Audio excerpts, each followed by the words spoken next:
اب کچھ چیزیں اس حوالے سے کہ ہم پھر عید کے دن کیا کریں، سنت نبی صلی اللہ علیہ وسلم سے کیا کچھ ثابت ہے. پہلی بات تو یہ ہے کہ عید کے لیے تیاری عید سے پہلے ہی شروع ہو جائے گی. مثلا اگر قربانی کرنا ہے تو اس کا اہتمام، پھر اسی طرح اگر قربانی نہیں بھی کر سکتے تو اس ریچول میں شرکت کے بال وغیرہ نہ کاٹے جائیں، نہ تراشے جائیں، نہ ناخن تراشے جائیں، جب ذی الحج کا چاند نظر آ جائے. پھر اسی طرح جب عید کا دن ہو تو صبح کے وقت غسل کر کے اچھا لباس پہننا، نئے کپڑے ہوں تو نئے پہنے جائیں، اگر نئے کسی کے پاس نہیں ہیں تو بھی دھلے ہوئے کپڑے پہننا جو ہے وہ ضروری ہے.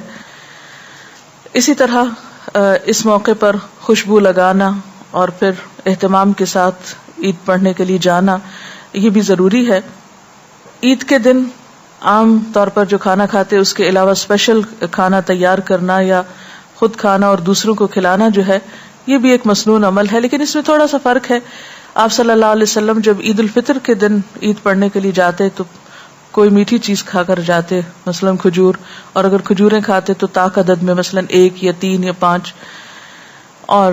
عید الاضحیٰ کے دن آپ جانے کے وقت یعنی جاتے وقت تک کچھ نہیں کھاتے تھے، ایک طرح سے روزہ ہوتا تھا،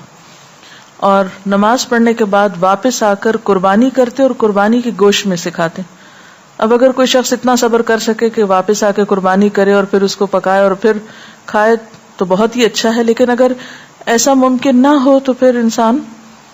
واپس آ کر یعنی عید کی نماز پڑھنے کے بعد کچھ بھی کھا سکتا ہے. پھر اسی طرح یہ ہے کہ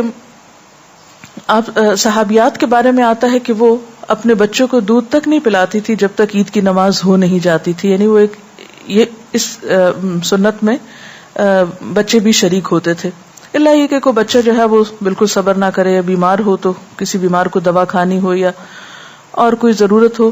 ادروائز جو لوگ اہتمام کر سکیں وہ اس سنت کی پیروی کا اہتمام بھی کریں.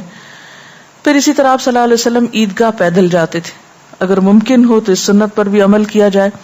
اور اگر عیدگاہ بہت دور ہو تو سواری پر بھی جا سکتے ہیں، ایسی کوئی شدت نہیں ہے اس معاملے میں. اسی طرح خواتین کو عید کی نماز کے لیے نکلنے کے لیے کہا گیا اور اس کے لیے آپ نے ان کو انکریج کیا. حضرت ام عطیہ بیان کرتی ہیں کہ رسول اللہ صلی اللہ علیہ وسلم نے حکم دیا کہ عید الفطر اور عید الاضحیٰ کے دن ہم چھوٹی بچیوں اور جوان لڑکیوں کو بھی عید کے لیے عیدگاہ کی طرف لے جائیں، حتیٰ کہ وہ عورتیں بھی جنہیں نماز نہ پڑھنی ہو. تو اس پر سوال کیا گیا کہ پھر وہ وہاں پر کیا کریں گی، تو آپ نے فرمایا کہ مسلمانوں کی دعا میں شریک ہوں اور مسلمانوں کی جمعیت کو دیکھیں، یعنی وہ لوگوں کا جو اکٹھا ہونا ہے اور لوگوں کی جو کثرت ہے اور کثرت سے ایک جگہ مل کر جو عبادت کرنا ہے اس کے اپنے فوائد ہیں، اور اس منظر میں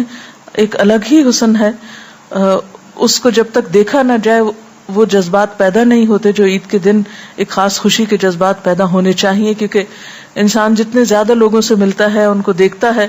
اس کی کیفیت بدلتی ہے. اور تنہائی میں الگ گھر بیٹھا رہے، پڑا سویا رہے سستی کے مارے، تو اس سے وہ عید کی خوشی جو ہے وہ محسوس نہیں ہو سکتی.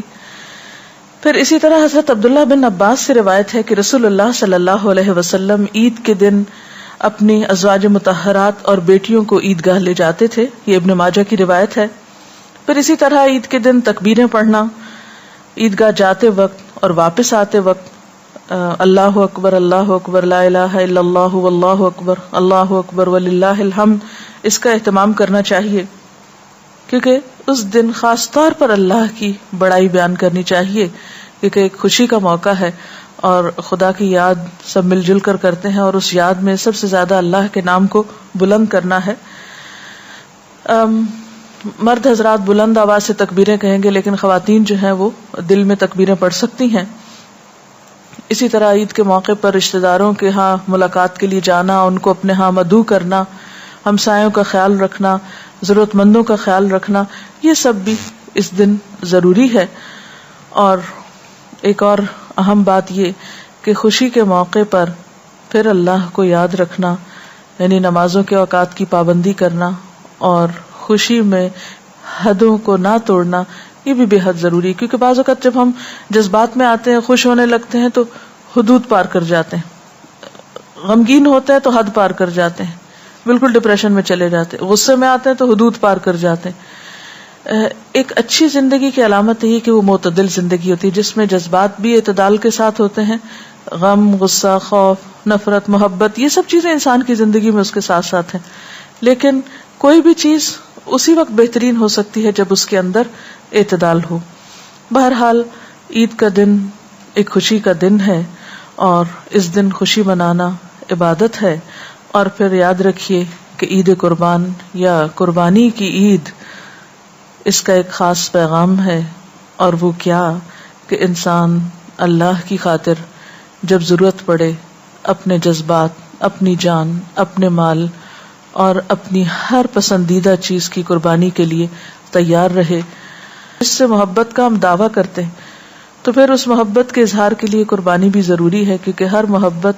ایک ثبوت مانگتی ہے، اور پھر وہ ثبوت قربانی سے بڑھ کر اور کیا ہو سکتا ہے۔